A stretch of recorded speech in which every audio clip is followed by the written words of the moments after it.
Now, a deal or no deal Brexit is not without consequences come the 1st of January.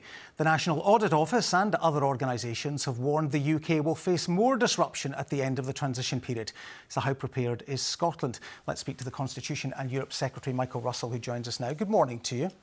Good morning. There were reports yesterday about the prospect of Navy patrol boats in waters off the UK if, in a no deal, we have European fishermen coming into these waters. Scotland doesn't want these boats, you say. Are you happy to just open the doors to European fishermen in the event of a no deal?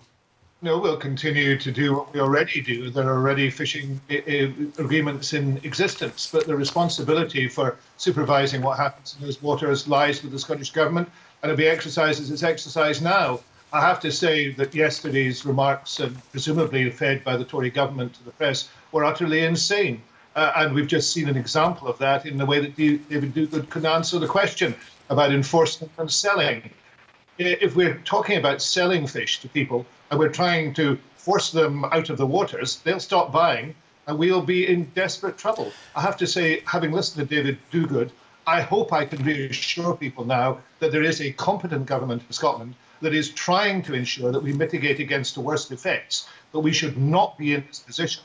And it is disastrous that people like Duguid have put us in that position. Well, let me just to stay on this issue of these Navy vessels. They're already deployed to enforce UK and European fishing laws for a large part of the year. So despite what Humza Yousaf was saying yesterday, things wouldn't be any different, would they?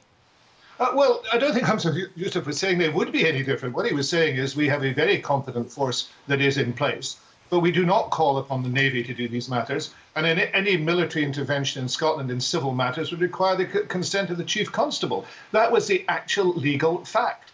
And the fact that some tabloid newspapers do not know the legal fact or are encouraged to take up extreme positions by Tory ministers, because that's what it looks like, is nothing to do with us. So would Marine Scotland use force, for instance, to stop these vessels? Nobody wishes nor will use force. Force has not been used by fishery protection vessels and is not used. What we need to do is to have a very calm approach to a crisis that has been created by the UK government that covers this, that covers food supply. The UK government has already admitted, Mr. Duguid didn't seem to know this, the food prices will rise. We now have to have a very calm approach as we approach a situation we should not be in the middle of a pandemic. That is what the Scottish Government is endeavouring to do. Well, just specifically on the issue of selling our seafood into Europe in the event of a no deal, what steps has the Scottish Government taken to help that sector in those circumstances? Well, there's a couple of things that we've already been doing, and that is to try and ensure, for example, that we could assist to try and get seafood into European markets. And we've looked at and talked about, we'll try and put in place arrangements, for example, additional flights, though it is very expensive to do that. Of course, the real problem is if there's a blockage in the existing supply routes, because these supply routes have built up over many years, it's difficult to get that out of the way. If you look at lorry parks in Kent, then goods going out are going to be very severely affected, as well as goods coming in. And of course, in terms of seafood, that requires an urgency to get them out, even in a frozen lorry. So what specifically would you do? Northern Ireland is quite interesting because on the west coast, there is the possibility of Scottish boats selling directly into Europe via Northern Ireland. And of course, that will be disadvantageous to the Scottish economy, but that does exist.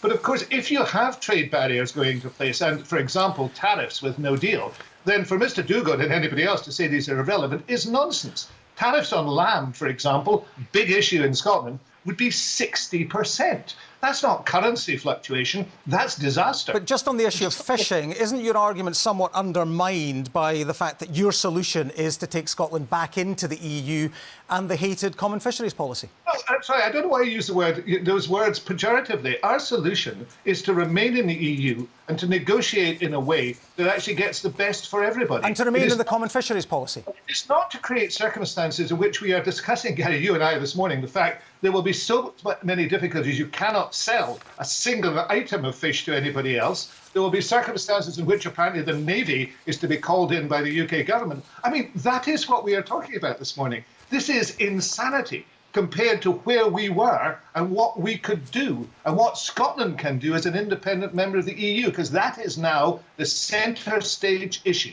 How on earth could we get away from this madness and this morning, we do not know, you and I do not know, what will happen in the next 3 hours. Just for absolute clarity, your position is to remain in the common fisheries policy, which we've been told over decades has disadvantaged the Scottish fishing fleet.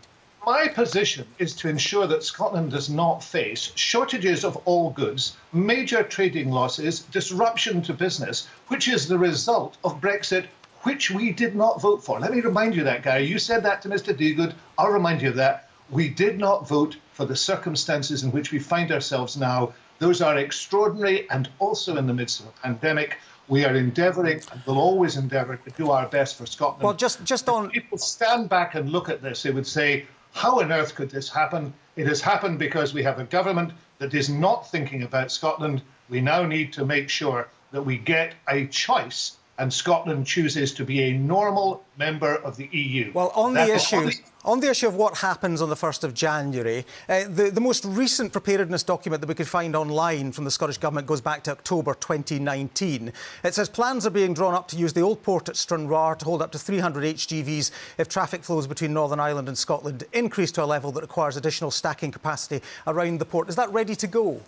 No, of course it's not, because the UK government said that they would not fund and did not fund any expansion at Stranraer. Now, we've been talking to them about that for the last 18 months. The reality of the situation is they say there is no need at Stranraer. We now believe and continue to believe there is.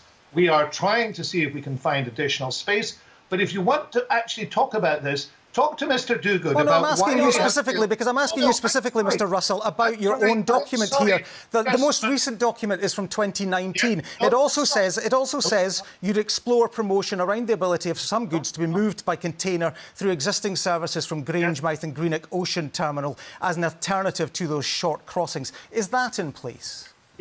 All the arrangements that we have made are arrangements to make sure we meet what are called the worst case scenarios. Those scenarios are agreed between ourselves and the UK government, fortunately, and that's what we're working on.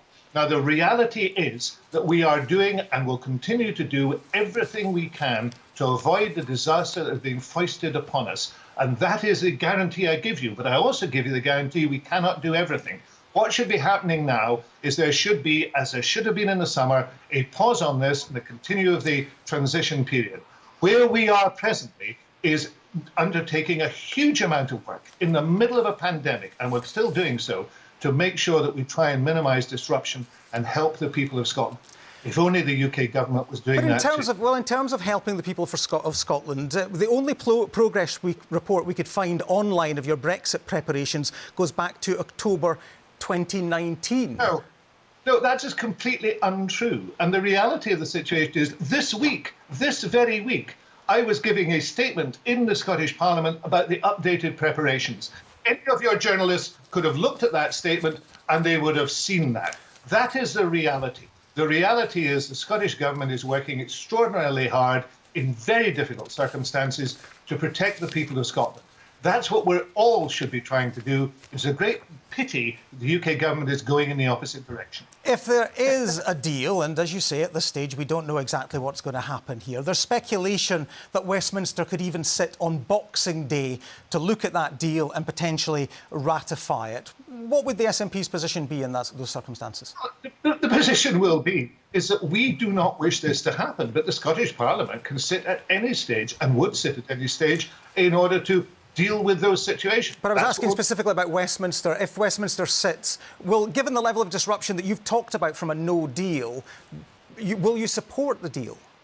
Well, we would, of course, look at what is put in front of any parliament. No parliamentarian would do anything else. But I think it would be pretty unlikely that they would be bringing anything which we could do anything other than say this will be a disaster. I mean, that's the situation we're in, Gary. We're in the situation where we do not know what will take place. But we are, even by Mr. Dogood's admission, we are facing an extraordinarily difficult time. What we're trying to do is to find some mitigations to help the people of Scotland through that. That's our job. We'll go on doing it. Michael Russell, thank you very much for your time this morning.